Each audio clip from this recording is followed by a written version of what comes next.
Paul Kagame est-il mort ou encore vivant? Dans presque tous les réseaux sociaux, on parle de sa mort en Allemagne. Et alors, d'après plusieurs personnes, plusieurs enquêteurs, on a trouvé que l'information est fausse et que Paul Kagame serait toujours en vie. Au fait, le gouvernement rwandais a confirmé pour dire que non, les gens doivent se référer au communiqué officiel. Jusque-là, le Rwanda n'a rien confirmé. Non plus l'Allemagne n'a pas relayé une telle information. Donc, on ne sait pas s'il est en vie ou s'il est déjà mort. Mais sur les réseaux sociaux, on l'enterrerait déjà, on lui attribuerait déjà une mort. Beaucoup de gens d'ailleurs, il y en a qui fêtent, il y en a qui félicitent, il y en a qui remercient Dieu pour la soi-disant mort de Paul Kagame. Mais alors, si il y a un tel bruit, d'où vient-il et quel est l'objectif? Et ce n'est pas la première fois. En 2014 aussi, on avait fait le même bruit que Paul Kagame serait mort. Mais alors, quel est l'objectif des gens qui répandent cette nouvelle? Est-ce que c'est parce qu'ils veulent que Paul Kagame meure? Ou alors, y a-t-il un entretien du pouvoir qui veulent avoir une certaine opinion des gens? Généralement, les dictateurs sont toujours comme ça. À un certain moment, ils disparaissent. Mais puis, vous les voyez, ils apparaissent. Alors, qu'est-ce que nous pouvons faire comme analyse par rapport à cette mort, à cette soi-disant mort? Première chose, vous pouvez comprendre, c'est que réellement, il est tombé malade, peut-être qu'il a failli mourir. On peut comprendre par ça, peut-être qu'on l'a amené d'urgence et que les gens n'espéraient plus. Parce qu'une telle information, il n'y a pas de fumée sans feu. Il doit y avoir toujours quelqu'un qui a vu peut-être qu'il était en train de partir. Dans tous les systèmes, il ne manque pas toujours quelqu'un qui trahit. Il doit y avoir quelqu'un qui a vu comment on l'a amené. Peut-être on a dit non, non, monsieur, c'est fini, il va mourir. Peut-être qu'il y a seulement une seule personne qui a donné cette information. En Afrique, la maladie des présidents est secrète. En tout cas, c'est un événement. Quand un président tombe malade, c'est un événement. Vous avez vu même ici, quand le président Félix est parti se faire opérer en Belgique, nous avons connu de tout. C'est la même chose. Les gens ont dit même qu'on l'aurait déjà opéré, le cœur. Et en tout cas, l'état du président actuellement, il est déjà mort. On ne peut pas vous dire. Donc, ce n'est pas la première fois qu'on apprend ça, mais quand on a vu le président sortir, tout le monde a été surpris. Il dit donc tout ce qu'on nous disait était faux. Alors, quel est l'objectif alors? Je vous dis, la première chose, ça peut être vrai, qu'il est tombé malade et que maintenant, peut-être qu'il sait ça bien, le gouvernement peut donner une telle information. La deuxième chose, ça peut être que c'est vrai et qu'on est en train de gérer sa mort pour chercher un successeur. On ne sait pas. Certaines morts sont cachées jusqu'à ce qu'on stabilise le pays parce qu'on ne sait pas. Si par exemple aujourd'hui Paul Kagame mourait, les pays, les Hutus peuvent s'élever et se venger. Il peut y avoir massacre. Il y a plusieurs personnes qui sont prêtes à se venger pour la mort de Paul Kagame. Il peut y avoir un grand massacre dans le pays de Grand Lac. Mais alors, c'est une mort qu'on doit gérer. On doit gérer jusqu'à ce qu'on arrange tout, on trouve un successeur pour le mettre enfin qui est la paix. On ne sait pas. C'est possible qu'il soit réellement mort. C'est une vérité. Ça peut être une vérité. Troisième chose sur laquelle on peut faire l'analyse sur cette information, ça peut être un faux fuyant par rapport à la signature d'un deal qui est avec les Américains. Lui ne veut pas signer pour montrer que non, je suis en paix avec la RDC. Parce qu'en réalité, on accuse le Rwanda d'avoir agressé la RDC. Le Rwanda nie. Il dit non, moi je n'ai jamais agressé la RDC. Mais en même temps, tu vas aux États-Unis signer un acte de paix avec la RDC. Mais alors, finalement, tu nies ici et de l'autre côté, tu vas signer. Ça montre quelque part le manque de crédibilité et le mensonge. Parce que Paul Kagame est-il à l'aise en allant signer les deals avec les Américains? Est-ce la même chose qu'il a dit aussi à son peuple que nous voilà, moi tel que je suis ici,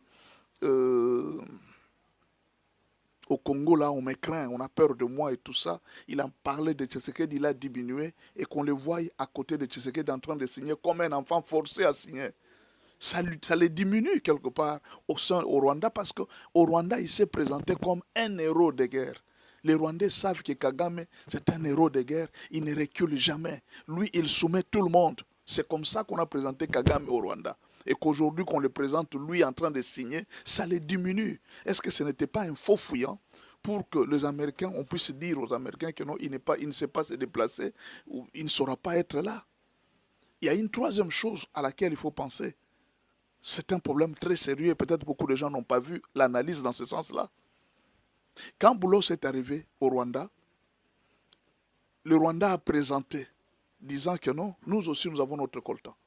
Le coltan de la RDC ne nous a jamais intéressés. Nous avons notre coltan, nous avons nos minéraux, nous avons notre or à nous. Le Rwanda a des richesses. C'est comme ça que Kagame a présenté à Boulos. Nous n'avons rien à faire avec la richesse du Congo. Nous n'avons rien à faire avec les coltans du Congo. Nous avons nos richesses. Mais alors, si vous avez des richesses, les Américains ont proposé, ils disent, dans ce cas, il n'y a pas de problème, ça tombe bien. Comme ça, nous allons traiter, nous allons acheter et votre coltan et les coltans de la RDC. Vous voyez? Donc, la signature des paix, là, il y a trois signatures en fait. Il y a la signature entre la RDC et les États-Unis. C'est à part. Le Rwanda n'a rien à faire avec cette signature. Il y a la signature entre le Rwanda et les États-Unis. Ça ne concerne pas la RDC. Ça, c'est autre chose. Mais les Américains ont joué ça pour la paix. Pour dire que non, les Rwandais ne doivent pas se retrouver comme ça. D'une manière ou d'une autre, c'était une façon de laver Kagame de tous les crimes qu'il a commis en RDC. C'est ce que les Américains peut-être voulaient faire. Parce qu'en réalité, ce sont eux qui sont derrière tout ce que Kagame a fait en RDC. Kagame, c'est un bouc émissaire de ce que les Occidentaux ont fait. Trump n'est là en train que de corriger ce que Bill Clinton et les démocrates ont fait en RDC. Est-ce que ce n'est pas un moyen de les laver en faisant une signature comme ça parce qu'ils savent où se trouvent les minéraux? Et alors, Kagame a accepté que non, lui aussi va signer, il va faire un deal avec les Américains pour le coltan et pour autres matières. Maintenant, imaginez maintenant que vous signez un deal avec les Américains que nous allons vous produire du coltan. Dans l'entretemps, la frontière est fermée, hermétiquement fermée par les mêmes Américains, pour dire qu'il n'y aura pas passage des Rwandais vers ici et des Congolais vers là-bas. Peut-être pour les affaires, mais pas pour voler encore. Il y a déjà eu la signature de l'accord de principe où vous ne pouvez plus entrer au Congo et le Congo ne peut plus vous attaquer. Maintenant, or Kagame tirait les minéraux à travers ces désordres-là qui se trouvaient à l'Est. Mais maintenant, il est face à une réalité. Quelle est la réalité? Présente-nous les coltans dont tu as parlé, que toutes ces années que tu avais aussi le coltan, tu produisais le coltan, tu avais des usines de coltan.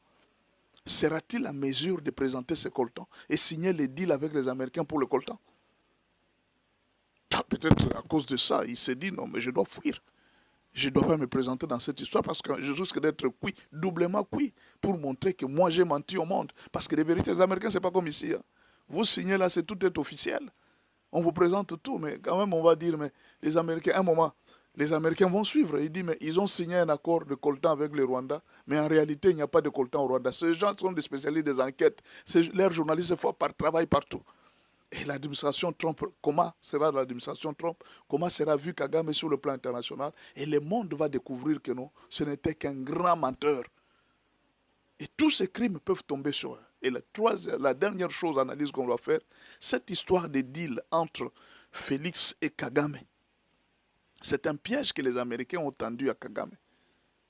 Pourquoi? Ils l'ont invité à signer, alors qu'il dit qu'il n'attaque pas la RDC. Il est venu quand même pour signer. Il a envoyé son ministre des Affaires étrangères. Une fois qu'ils ont signé, Kagame sait que j'ai signé, donc j'accepte que c'est moi qui ai tué tous ces gens en RDC. Voilà pourquoi. Il voulait que la signature se fasse entre Tshisekedi et Kabila et Nanga. Or, les Américains ont zappé ces gens. Ils ont dit non, non, pas ce gens-là. Nous voulons que ce soit toi-même. La RDC aussi a dit niet. Nous ne pouvons pas discuter avec les pantins, nous discutons avec eux-mêmes. Mais alors, en signant les deals, en acceptant de faire la paix avec la RDC, Kagame signe son arrêt de mort. Parce que c'est la CPI directe. Il a cautionné tous les mal qui se sont faits, tous les mal qui se sont faits en RDC.